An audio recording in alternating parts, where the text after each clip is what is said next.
All right, I think now is a great time to get started. We have 87 participants tuning in. I'm sure more will join us in the next few minutes. Hello, everyone. I'm Graham Lau. You've all heard from me through email already regarding this workshop.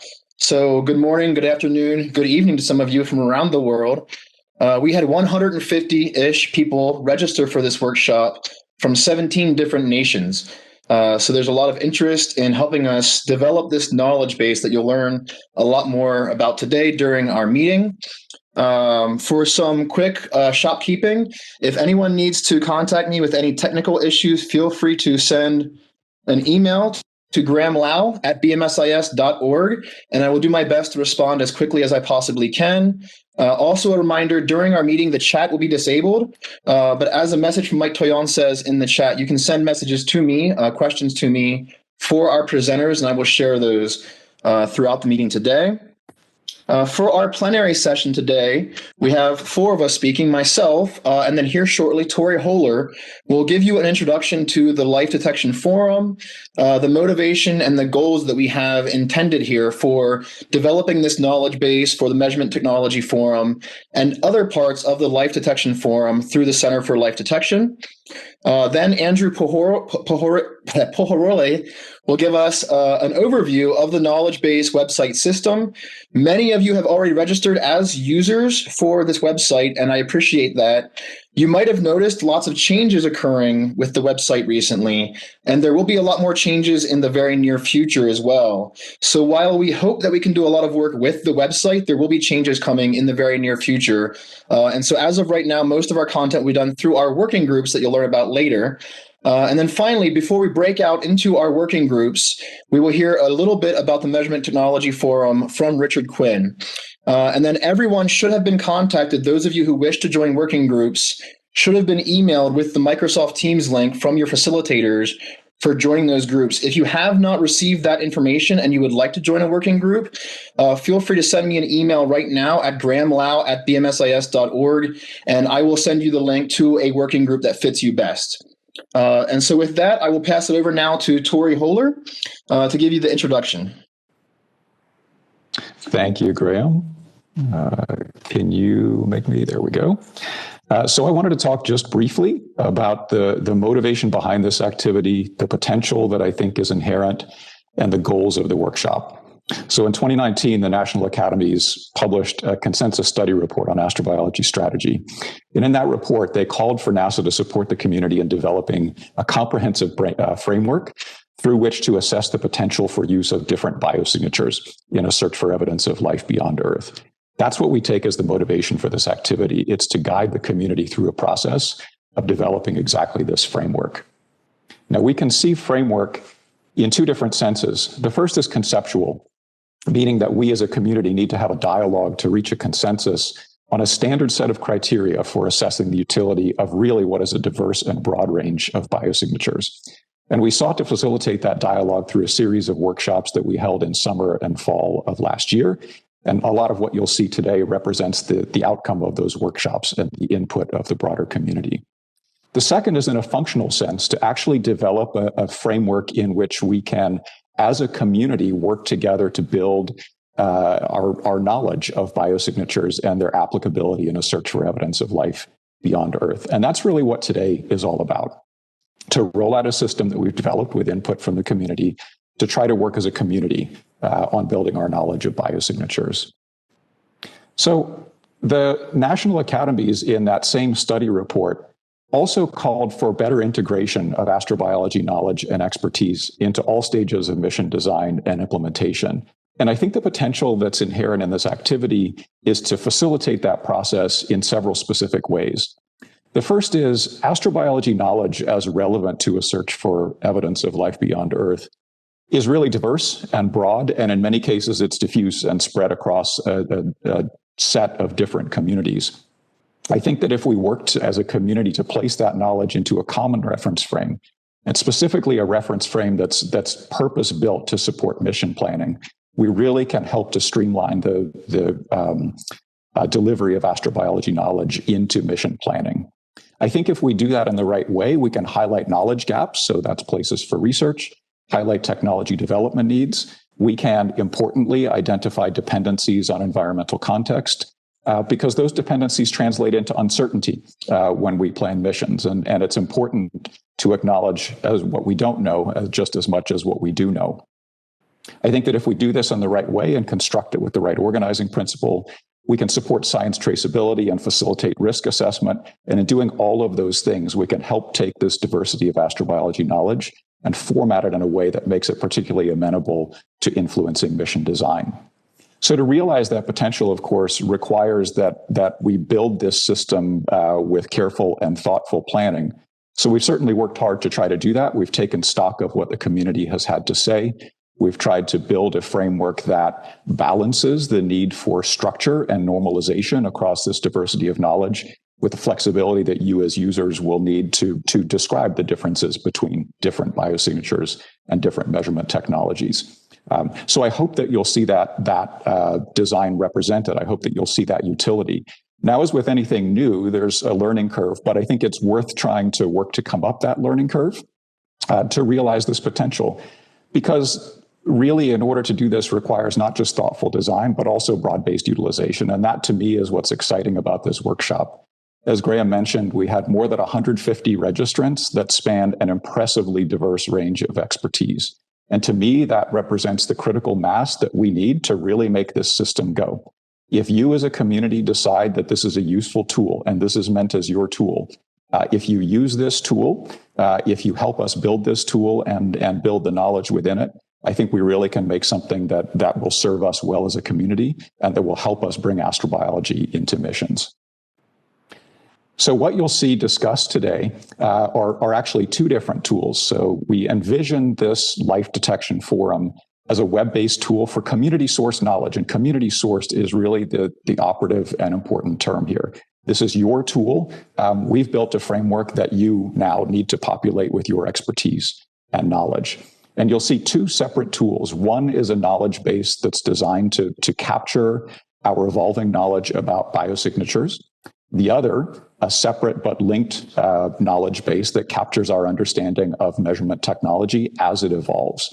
So we're really going to emphasize the first of those two in the presentation today, but we thought it would make sense to introduce them as a coupled set so that you understand that we are tracking simultaneously the evolving knowledge of both biosignatures and the technology used to measure them. So the goals for today really are to introduce you to these systems, to build your familiarity with the life detection knowledge base, the measurement technology forum, both in terms of their organization and their capabilities, to train you as users in order to enable community-based content provision, and finally, to actually put those skills to use in populating this knowledge base with content and to really get us going as a community in bringing astrobiology knowledge into missions. So with that, I'll turn it over to Andrew Pohorille to walk us through the knowledge base. Andrew. Thanks, Tori. So good morning, everybody. Good afternoon and good evening to everybody who is in Europe. I see some of my friends, Pascal and Sanjoy.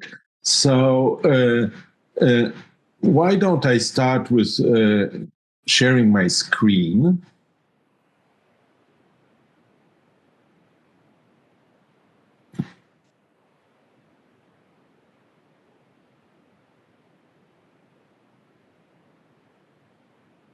So I hope that you can see it right now. And so what you see is the front page of the life detection knowledge base, and it invites you to enter. So let's do that. So what are the goals of the presentation? I have essentially 4 goals.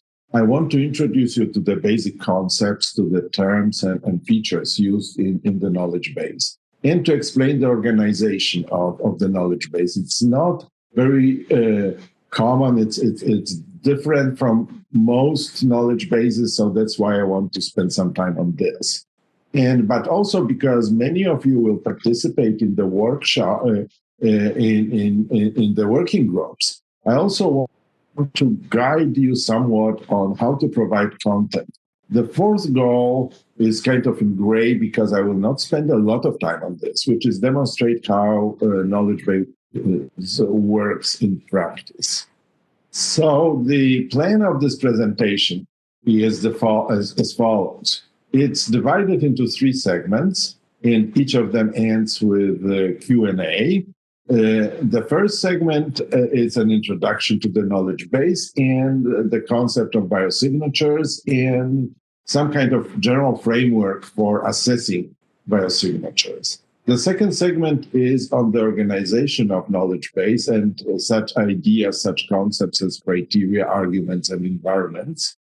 The third and the last segment is on implementation, how you provide arguments, how you provide evidence and comments, and what's the role of the scientific community, which means you.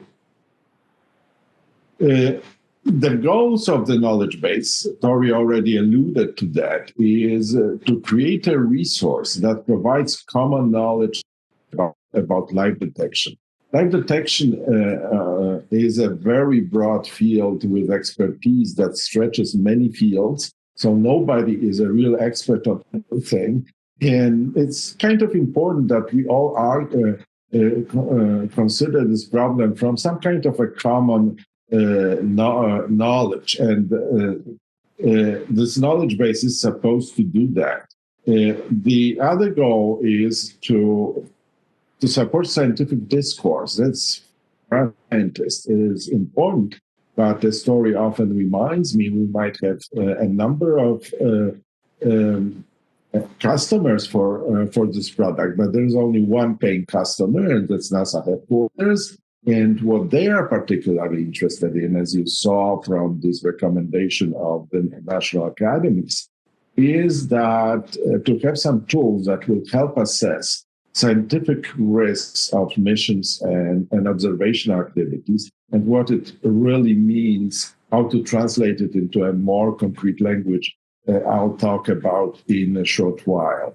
So we made this kind of conscious decision very early on to devote knowledge base entirely to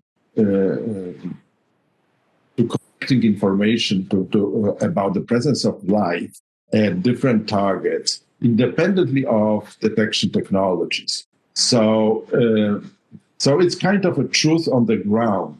The reason is that these are 2 problems that are definitely overlapping and they have to meet, but they are sort of different, and therefore they have to be represented different.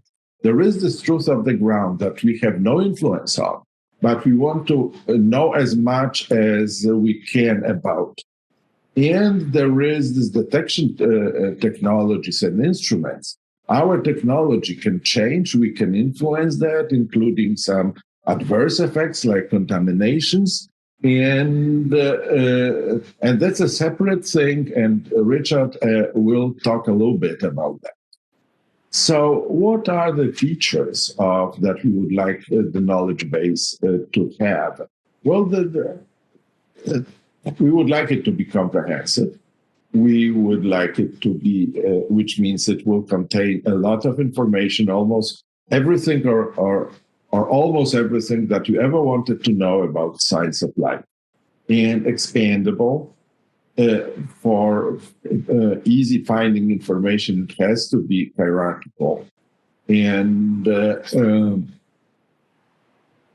it should be provenance of all information should be always known, so we always can track it down if we need to.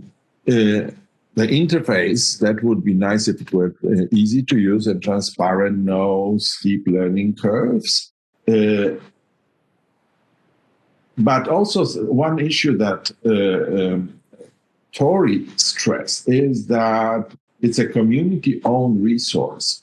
It supports scientific discourse, but also scientists in the community can contribute both passively by using it, but also actively by providing material. So it's open to everybody who is a registered user to provide material.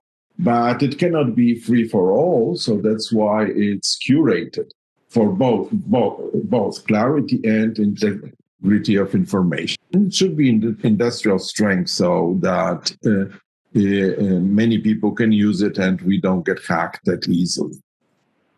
So the main underlying concept is the concept of biosignatures, and we have so we prepared a list of biosignatures that is organized by some categories. There was a separate group that was doing this, and here is how it looks like when you enter when you click enter on the first page and you get to the to this biosignature page. Biosignatures are divided into three groups: chemistry, structure, and activity. And once you click on one of them, in this particular case, chemistry, you get a list of biosignatures that you get pretty much, you right away see all biosignatures that are there, and biosignatures that so the way to read this is, for example, there is abundant distribution of compounds. So that's a category of biosignatures, and below there are various compounds to which it applies. So it could be abundant distribution of lipids, amino acids, sugars, and so on, each of them being a separate biosignature. And you see that there are checkboxes, so you may not be interested in all signatures. You may just select those that you are interested in. You see even 3 checkboxes marked here.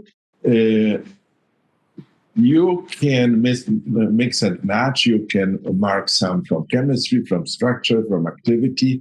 Also, you might notice that some of them are in black and some of them are sort of grayish, and what it means, what the difference is, that for those that are black, there is already some content. For those that are grayish, there is no content. So if you're a browser, don't go to gray because you're not going to find anything. If you want to provide content, by all means, go there. So just to give you some examples that it's clear what these biosignatures are. So in the first column, this green box was molecular structure, and the first row was pathway complexity. So the biosignature would be molecular structure, pathway complexity. The next biosignature would be molecular structure, amino acids. There was also a column on enantiomeric ratios, and let's say one of biosignatures would be enantiomeric ratios, amino acids. I didn't show you the other 2 categories, but if you went to structure, you could find a biosignature, let's say shape, form of object, column, cell-like objects. So we have this list of biosignatures, and it's not just set in stone right now, but it's not that it's written to the tablets yet. But so there are possible changes in this, but that's roughly what the list of biosignatures would look like in the final form. Now we are mandated to make some kind of assessment of these biosignatures, but there is more. The academies tell us how we are supposed to do that, and they kind of say, okay, in terms of false positives and false negatives. And even if they didn't tell us that, that's what we would do because it's more than their mandate. It's a good idea, but what is it all about? What is it? This false positives, false negative. What's the story of this? So let's go to the next slide, and here is the story. Let's look at this 4 boxes, and you see that there is horizontally there is life, and vertically there are biosignatures, and there are yes or no in both cases. So, so the first box to the left, top left, is true positive. What it means is that if there is life, we will observe this biosignatures. That's a desired outcome. Yes, that's what we would like to happen. But it may not be that simple. There is also the other outcome, even if there is life, that this biosignature is not present. It may not be present because we selected a biosignature that this form of extraterrestrial life may not have, or because this biosignature is nowhere to find. Let's say it degrades very rapidly in a given environment. So we may get, so that would be false negative, which means life is there, but we don't find signature. But there are also other outcomes possible. Life is not there, but biosignature is there. We chose a biosignature that can be produced abiotically, and that's why we see it even though life is not there. That's a known problem. And finally, we have this situation when there is no life, and therefore there is no biosignature. That's what we, again, a good expected outcome. And you can find more on the subject in this reference here at the bottom. I don't know these characters, but it's open access, so you can easily find this paper. So let's go through this again, because it's really critical for understanding the whole organization and the idea behind this knowledge base. So the ideal situation would be the following: that we have only true positives and true negatives, which means that if we have biosignature B, B is always present if life is present, but it's always absent if life is absent. Now, notice that you have to have both. It's not enough to say, okay, B is always present if life is present. That's not enough. I mean, by these standards, carbon would be a perfect biosignature, yes, because it's always present when life is present, but unfortunately, it's also present if life is not present. So it would have very low discrimination power. But life is rarely perfect. I mean, things are rarely perfect. So there are those pesky errors, and there are false positives and false negatives. So let's say if we consider, let's say, alanine, as you see the picture here, as a biosignature, alanine may come from abiotic origins, and therefore it will be a false. We may have a lot of false positives. We may see alanine from biological sources, but we also may see alanine from abiotic sources, and that spells trouble because it will be maybe very difficult to distinguish between those two sources. Now, you can try to minimize false positives by a different choice of biosignatures, but then you can get into trouble in a different way. So here is this situation that this is kind of this Lee Cronin's paradox, that he was saying, okay, we can go and look for 747. Then if we find 747, there is no question that life is there. But what are our chances of finding 747? Obviously, there could be a perfectly happy life and microbial life that incapable of making a 747. And if we go and look for that, we'll miss this life. So it will be a false negative.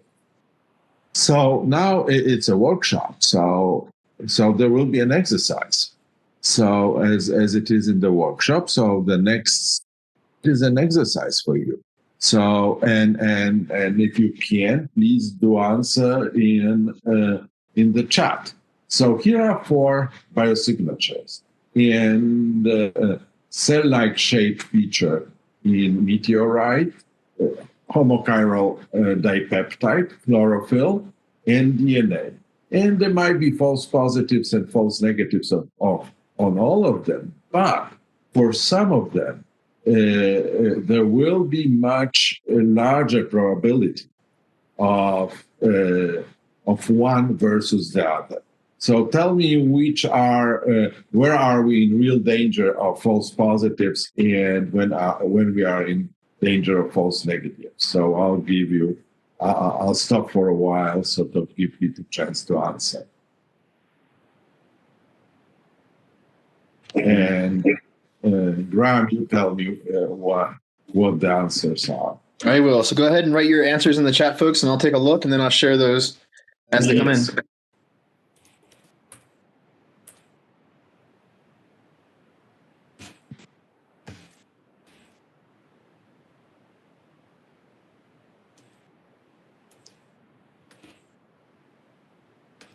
Did anybody answer anything? Yeah, we have several already. A lot are saying false positive for A. Yes. False negative for B. I'm seeing a lot of false negative for C.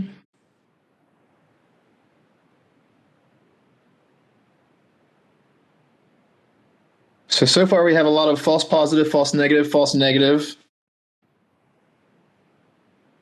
Okay. Yeah. And so obviously A is we are in danger of false positive. Actually, that's this famous Mars meteor, which we know was a false positive. So A is a false positive. Homochiral dipeptides, they're not that, this is the glycine and alanine, basic amino acids that are often synthesized abiotically, and the formation of a peptide bond can be stimulated by various conditions. So there is a real danger of false positives here too. Chlorophyll and DNA, here the issues are mostly false negatives. So A and B false positives, C and D false negatives is what you answered. You should give yourself a pat in the back. So that brings us to the end of the first segment, and it's time for a Q&A. so if anyone has any questions at all currently, feel free to type those in the chat, and I can share those with Andrew.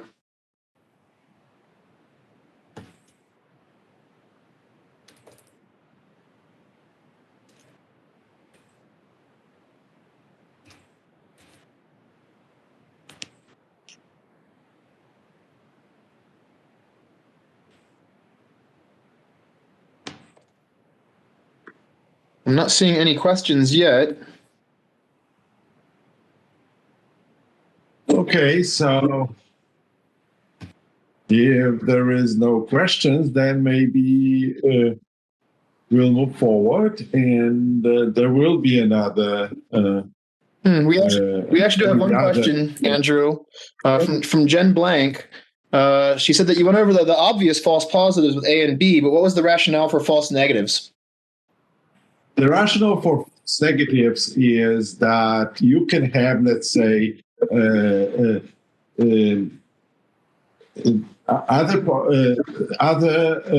polymers, analogs of nucleic acids that could work instead of DNA. So it could be a false negative. We could have a life that does not have DNA, may have an analog of nucleic acid or some kind of a polyelectrolyte polymer, as Steve Banner would argue, that would carry genetic information instead of DNA. So that would be the rationale. For chlorophyll, the rationale is that, let's say, if you are deep in the ocean of, let's say, Europa, why would you need chlorophyll? I mean, that's not that there is. I mean, it captures light. There isn't really light. So you may have life without pigments. and therefore, if we look for them, we'll never find them.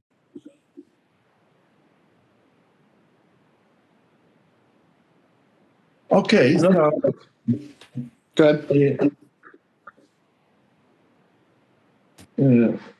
No more questions? How about one more from Sanjoy Sam? He's curious to know how this applies to remote biosignatures. To what? To remote biosignatures. Well, I don't know. I mean, it applies to, what do you mean? I mean, it applies to kind of biosignatures, and I don't see really a big difference between whether we identify something remotely or in situ.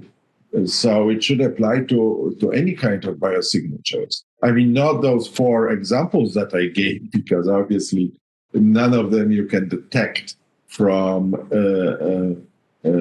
observationally, but I assume I'm not truly an expert on exoplanets, but the framework remains the same.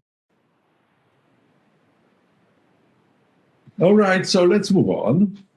So the second segment, it's here. I will be mostly talking about the organization of the knowledge base and such concepts as criteria, arguments, and environments. So we have to assess biosignatures. I mean, any kind of assessment, you have to have criteria on which you're going to do this assessment. And when we're talking about many objects, particular case that would be biosignatures, there's a formal requirements that for this criteria. And these are formal logical requirements that have nothing to do with the specificity of this biosignature problem. One of them is criteria should be universal, which means that it should be the same thing for all objects, in this particular case, all biosignatures. Otherwise, we are not comparing apples to apples. It should be complete in the sense that all aspects of biosignatures important for life detection should be accounted for. Nothing should be left out. And the third one is that they should be disjoint or non-overlapping, which means that if they weren't, we would be counting some aspects of more than once. To that, we added the fourth requirement. This fourth requirement is connected, is specific to what we're doing, which is that whatever criteria we have, they're specific to features and not to the methodology or instruments used to observe this feature. And it's consistent with this idea that we separate truth on the ground intrinsic features and targets from our technology.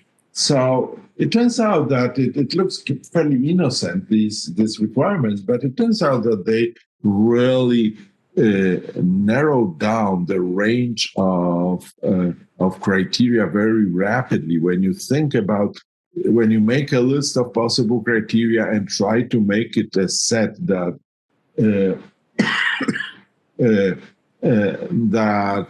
satisfies these conditions, it's not easy to find.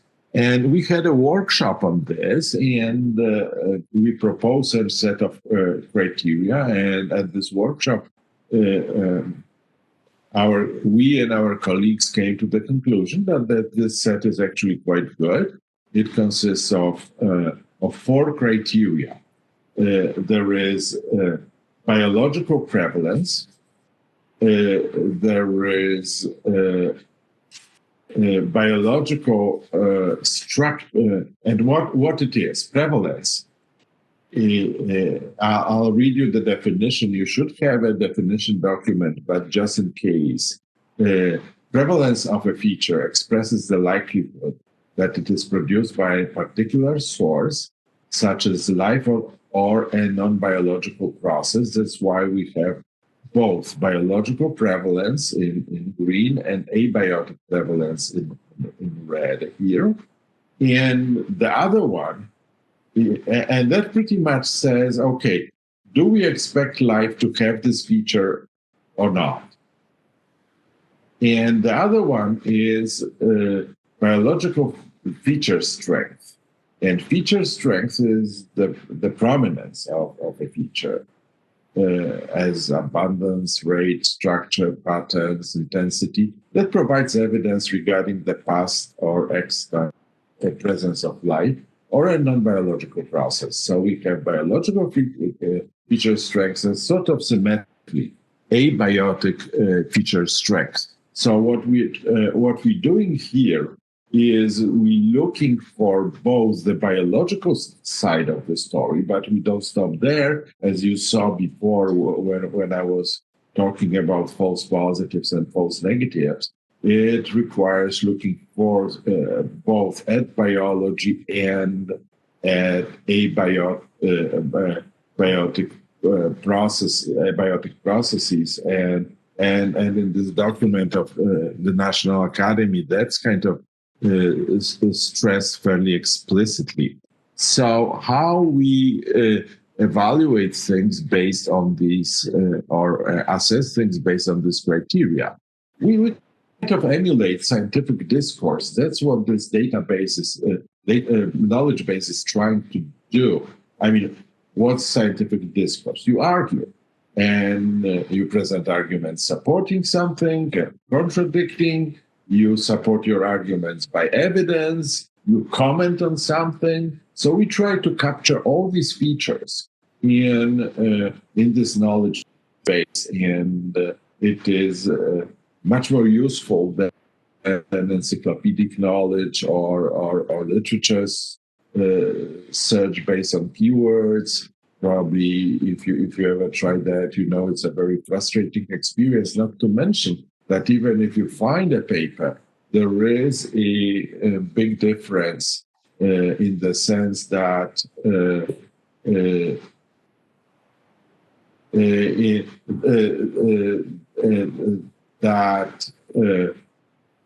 you get a paper, but you still have to know what does it argue for or against.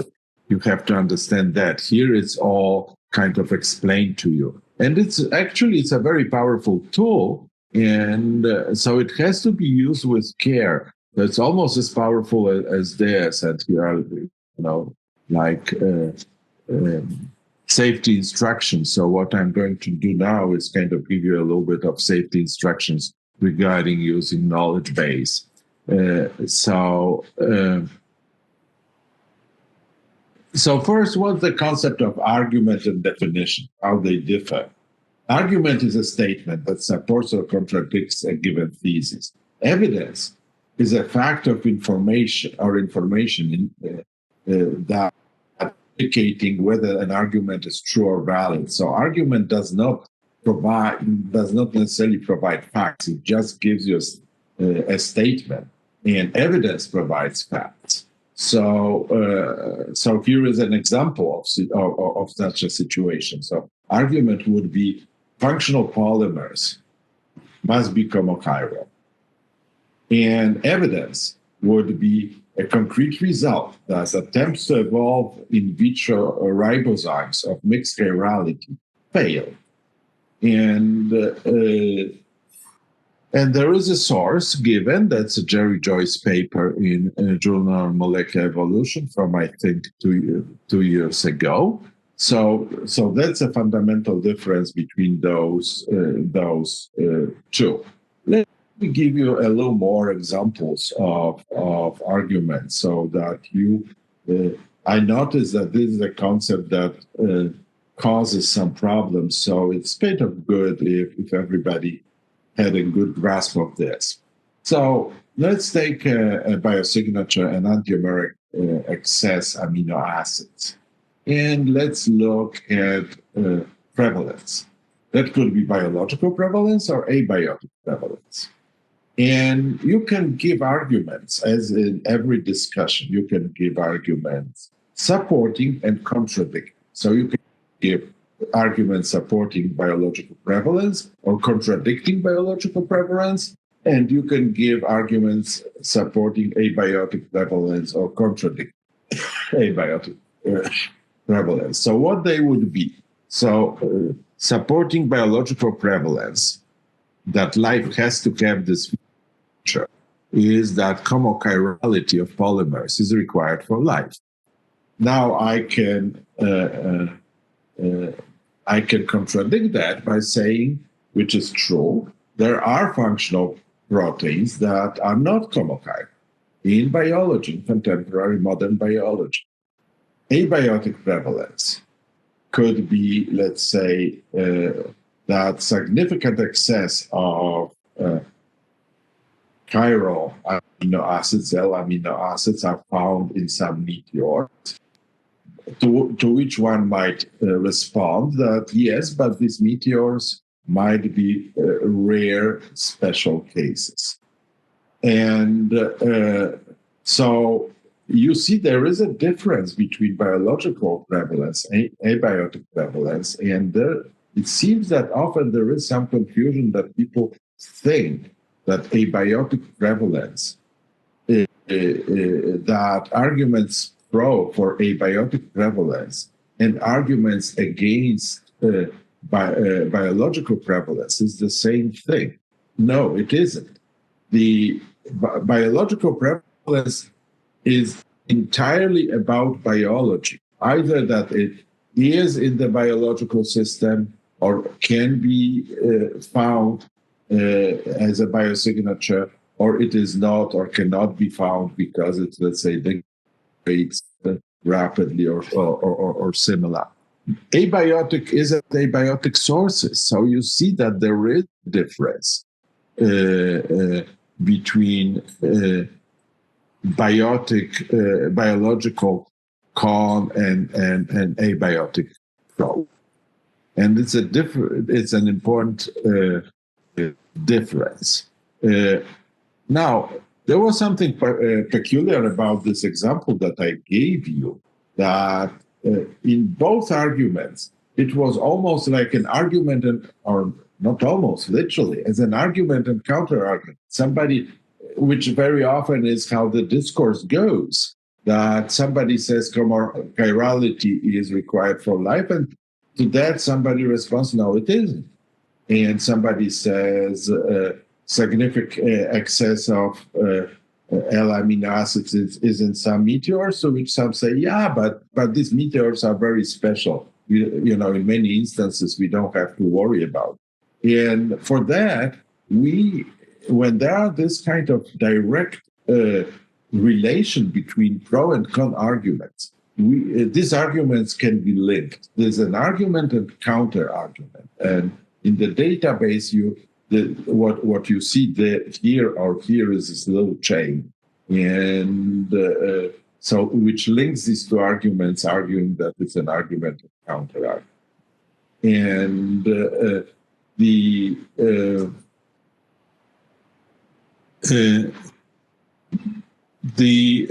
but it doesn't, as it is the case with chains should be used, if you're trying to change something for somebody, you better be careful about this. Don't.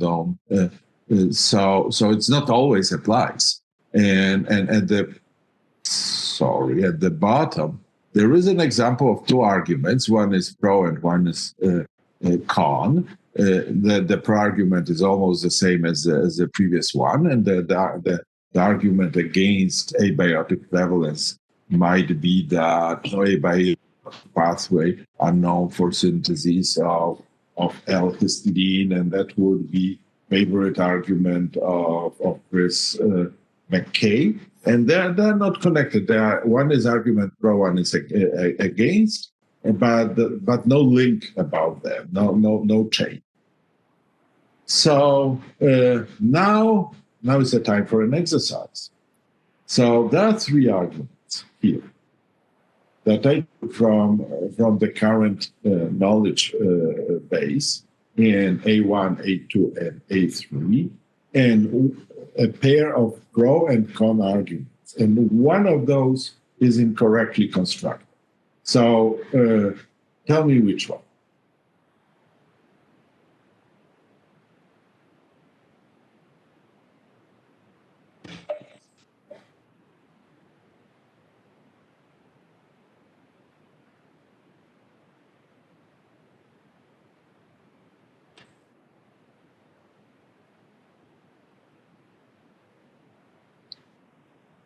Graham, are there any answers? I'm not seeing any answers yet, so feel free to type your answers into the chat, folks.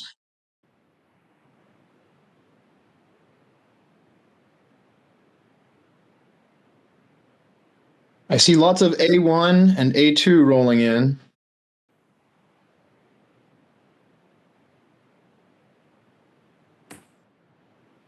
I see A1 is not valid, A2 is not correct. Interesting, we have a lot of different answers coming in.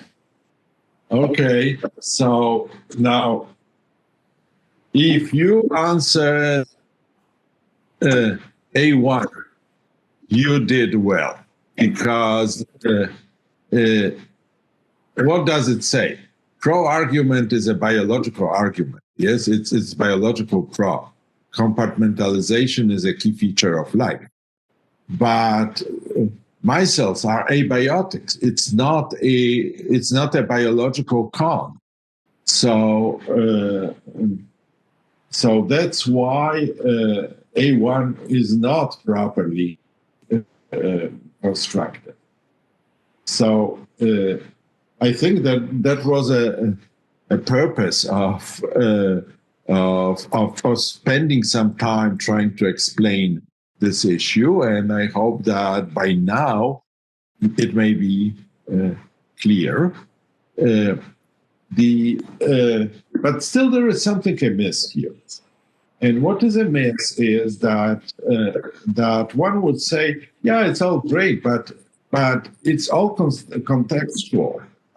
Something that is an argument pro or con depends on the environment. In some environments, it is a valid argument. In other environments, it is not a valid argument. Therefore, it cannot be separated from an environment because it doesn't make any sense. And if somebody argues this way, and a number of people in the previous workshop did argue that way, I think they're right. So we have to take this into account. And for that purpose, whenever you specify an argument, you also specify the environment to which these arguments apply. One had to decide at some kind of level of resolution. You can have a very coarse level of resolution. That's where we started, like, let's say, Mars, exoplanets, ocean worlds. And that we decided that was too coarse. You could go into very high resolution, then it's almost no end to it. It's a losing battle. So we settle at this level of resolution. It doesn't mean that you cannot provide more information. You might, and you will see a little later how this happens. So, but besides that, besides providing information about the environment with every argument, there are also some features, some characteristics, some traits that are similar to the criteria, but didn't quite grow up to become criteria. They were not a part of a set that would be complete and disjoint, but there was a sense that it contains important information. And for that, we call it argument types. And so let's say for prevalence, this one of this argument type would be that is congruent. How congruent it is with the environment. We talked about it a while ago that perhaps the presence of pigments may not be congruent with the life in the ocean inside the ocean of Europa. And for feature strength, it's like production and survival. Production and degradation rates are very important to find out, to consider how likely it is that we'll actually see this biosignature, or will it be all degraded? And also patchiness, it tells us whether it's kind of more evenly distributed or in very specific places, then that would be easy to miss. So besides environments, there is also this information about argument types and how it plays with, when we talk about arguments. Here is this kind of simple example that is also an answer to the question that Tori asked, or Tori was asked, how do you argue against prevalence? So here is a very simple example. Let's consider that nucleic acids are your biosignatures. So you can say that analogs of nucleic acids exist that may carry genetic information, but they're not quite nucleic. They're some not nucleic acids, they're analogs. So that's an argument saying it doesn't have to be there. Nucleic acids don't have to be there. But there is another argument would be that synthesis of nucleic acids in the absence of landmass is questionable. That's congruence. That's in the deep ocean that may not match well, but also that tells us, that argument applies to some environments, but not to all. It doesn't apply to Mars because there is landmass there, obviously. So there is really the need for this information about both environments and argument types. And so now I arrive at the slide that I think it's sort of central to the whole story here. It summarizes the logic of the knowledge base. So we have these 4 criteria, 2 of them biological, 2 of them abiotic. They are on, you see the biological side on the left side and an abiotic side on the right side. And for both the biological side and abiotic side, we can have arguments that are supporting and contradicting. So if we have supporting arguments for biological side, what we're actually doing is arguing that that life should have, at a given environment, should have this particular feature of biosignature. So that leads us to true positives. If we argue against, then we kind of saying, no, life may be there, but not necessarily having this signature or producing this biosignature. That leads to false negatives. For a abiotic side, if you argue for abiotic sources of a biosignature, you're arguing for false positives. And if you argue against the abiotic sources, you argue for true negatives. So here the whole issue of criteria, arguments supporting and contradicting, and false negatives and false positives come together. That's the logic. That's something that we were trying to have here as the fundamental idea of this knowledge base. So now it's a time for another Q&A.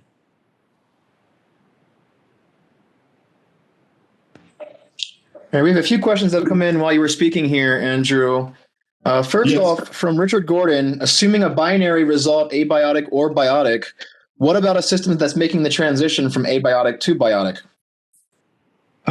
That's a difficult thing because it's the same problem comes when we consider the origin of life. Yes, when when we think about this as being inanimate and when we say, okay, this is life.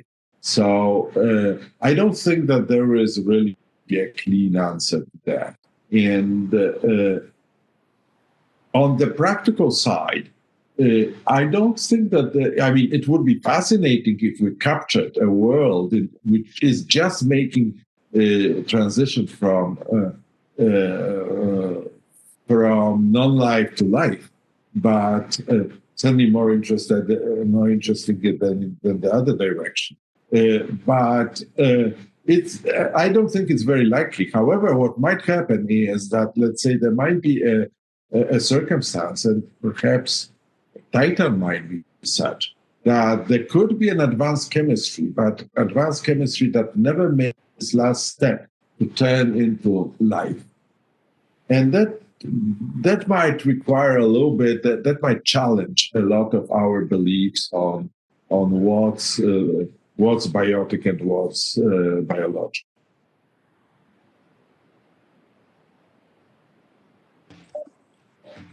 Another question that came in from Lindsay Rutter.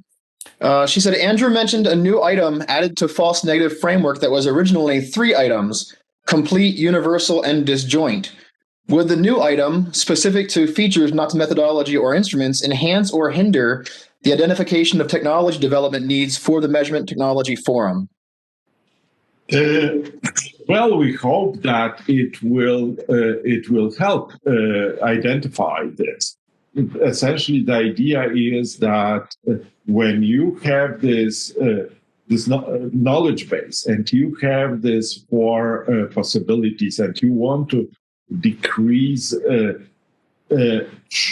false negatives and false positives, you will see where are the main problems with a given biosignature. How, do we have technology to discover it? Is this do we have enough information about this biosignature to make an assessment? How good is this biosignature? And that kind of helps us to target resources in a proper place for both instruments and research.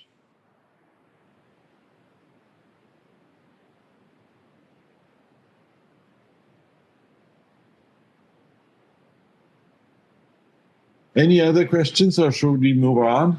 I think we should move on for time's sake. All right, let's go. So here we are getting to the last module, and that's on implementation and arguments, evidence, comments, and on the role of the scientific community. So here is the place where I left you. Sort of, okay, so you marked your favorite biosignatures here that you would like to see, and then what? So you click go at the bottom, this blue button, go, and it takes you to the next page. And at this page, you can filter your arguments or the database by environments. You may be a Mars person and you really don't care about ocean worlds, and even less about, let's say, exoplanets. You don't want to see this, so you kind of select Mars as your as your filter, and then all arguments that apply entirely to the remaining environments will disappear. So you will see only the stuff that applies to Mars, which is those 2, Mars surface and Mars subsurface, and of course all. So those arguments that apply to all biosignatures.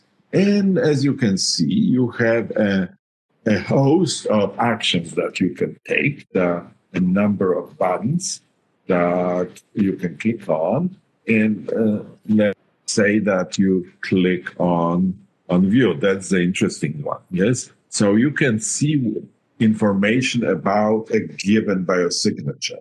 So you have a list of biosignatures that you selected. You want to see more. You want to see what's there for pathway complexity or for some other biosignature. And here is an example. So it's a different one. It's an anti-numeric ratios and acids. So you have a brief description of what the biosignature is, and you can get more if you click on background. You get more on the background about this biosignature, and then you have your four criteria. And if you click on, and it tells you how many arguments are there for each of those criteria. If you click, and there is a misspell here, sorry about that. And so if you click on one of those, you will see that you will see all arguments. There are 4 arguments. I show you only 2 because otherwise, I mean, for the space reasons, otherwise you wouldn't see the rest of this page. and then you can see what kind of evidence is given to support this this argument or this argument. You can see comments or add a comment of your own, but you also can add an argument, and you can provide a new pro or a new con argument, or within an argument, you can also add evidence. So then you become an active user, and what it is, let me, how it works, let me show you. So if you click on add argument, you will get this little form, and you have to formulate your argument, and you have to say to what environments it applies, and you have to choose also this argument type, this additional information that for prevalence that would become the congruence or general. If you were adding argument for feature type, there will be 4 types: production, survivability, patchiness, and general. And once then you click OK to save your argument. If you provide evidence for a given argument, it's slightly different. You have you kind of have a left side and the right side. On the left side, you provide, you give a little short title of what this evidence is all about, and then you provide an explanation, a broader explanation of this evidence. And this is, for example, a place that you can provide more information about the environment if the resolution that is given you consider as insufficient. On the right side, you have to provide a reference. All evidence comes from published literature. At least that's the way it is at this point, so that we have control on integrity and reliability of traceability of information. And in most cases, you don't really have to provide any specific, to fill it, because there is search options that go to allow you to go to Google Scholar and PubMed, and you can pick your reference from there. So how evidence looks like. So the argument might be, let's say, 2 medium chain length fatty acids are most abundant. And what's the evidence? And I chose one because it's short but sweet. So you could say more, but that's enough. So you kind of, what's the nature of your evidence? There is a bimodal distribution. So with 2 maxima, when I and that supports the argument. And another thing that supports that it's preserved over a long geological time period. So it supports the idea that's a good biosignature. So so this is an example of a well given evidence. Here is and here is another test. So providing evidence could be the good and the bad. Fortunately, we don't have the ugly. So there are two pieces of evidence given here, taken from the database. And one of them is just fine, and the other one kind of raises some questions. It's perhaps not the best formulated evidence. So which one is not good? A1, E1, or E2?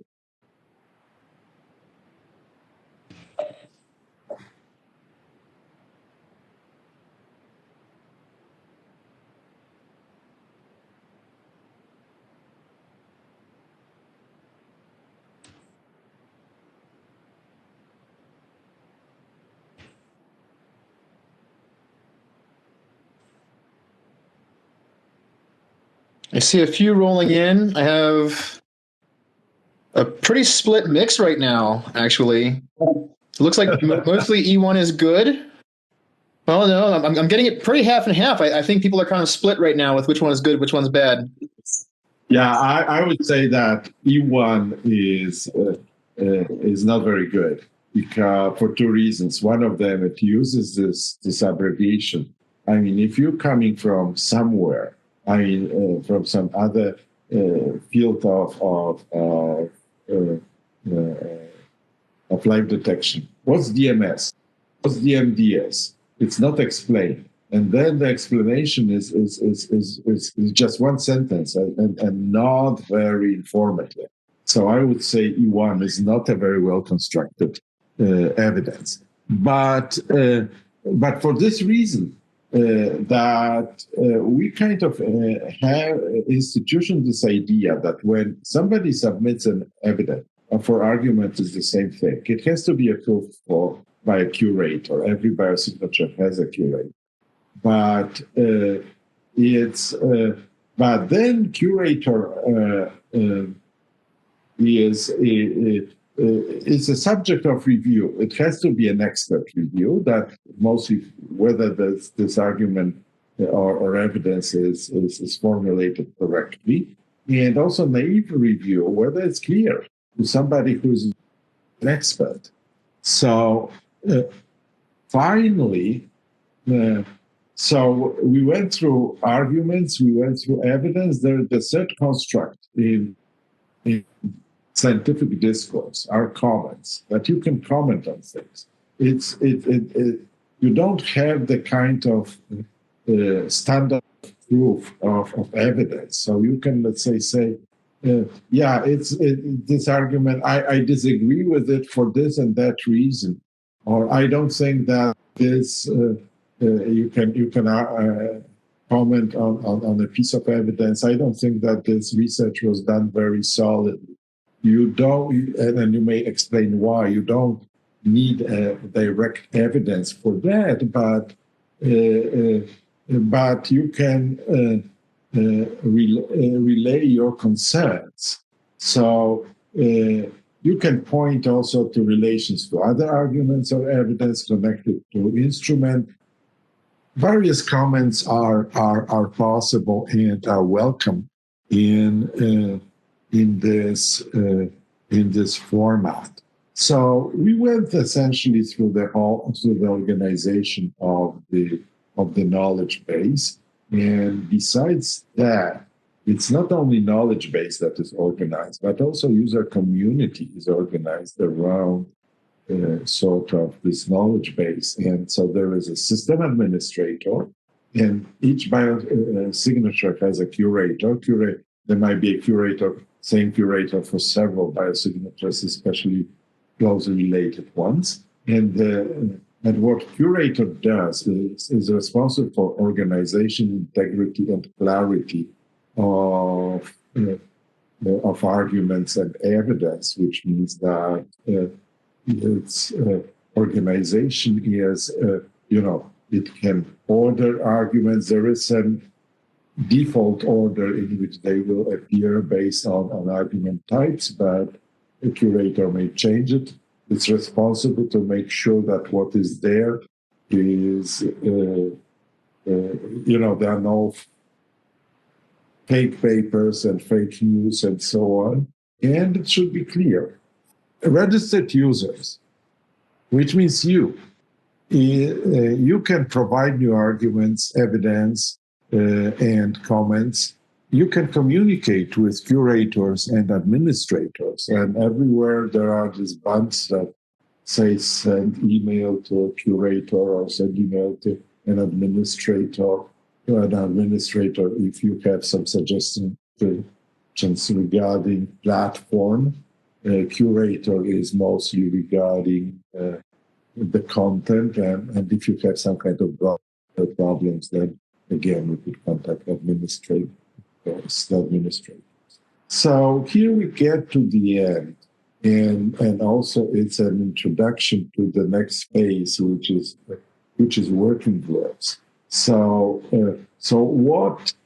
what are the goals of the working group from our perspective? People who design and build this platform. So working groups are critical to the success of this knowledge base. A well-populated knowledge base with arguments and evidence for selected biosignatures would be the seed for the future use. But what is important is that try to be non-judgmental. I mean, the idea of this kind of knowledge base is that it's non-judgmental. It means it's not the job of a working group to make a judgment. Oh, this paper is good. This paper is not that great, so we'll not include it. It's perfectly fine to comment on this, but but it's not that you have to make a judgment. It's whatever appeared in the literature should be represented in the knowledge base, and so also you should secure reviewers. I don't think that expert reviewers will be needed because the expert group will be preparing this, but naive reviewers certainly so, and select. Probably from the working group, somebody should be a curator if one is not already there. And finally, we expect you to provide feedback and report cards on the knowledge base. Perhaps not yet. Maybe in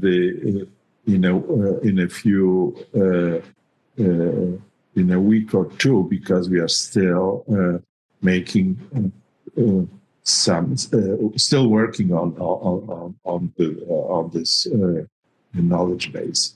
So I stop at this point. So here are, if you have further questions, you can contact me. I would prefer Gmail address because I not always can get across to the VPN to my NASA email, or to Graham. And but also I would like to thank both Graham and the development team, KB development team led by Stan Gliniewicz for their contribution. Thank you.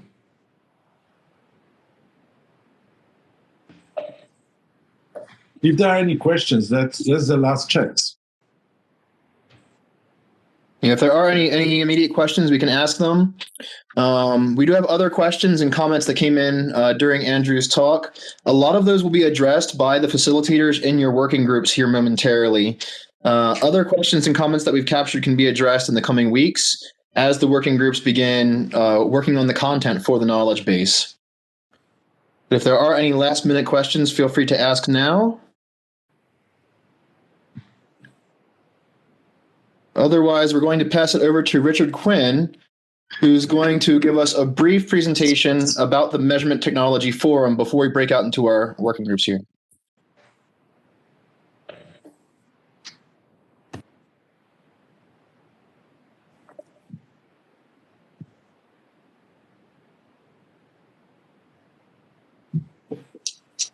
And I'm not seeing any questions. So Richard, if you want to, at the very top up there, you can click on that drop down to go to the MTF slide.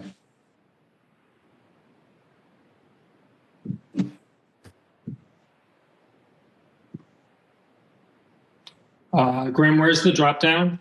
So I can't advance beyond Tori's slides. Thank you. That's it. So I'll be very brief here.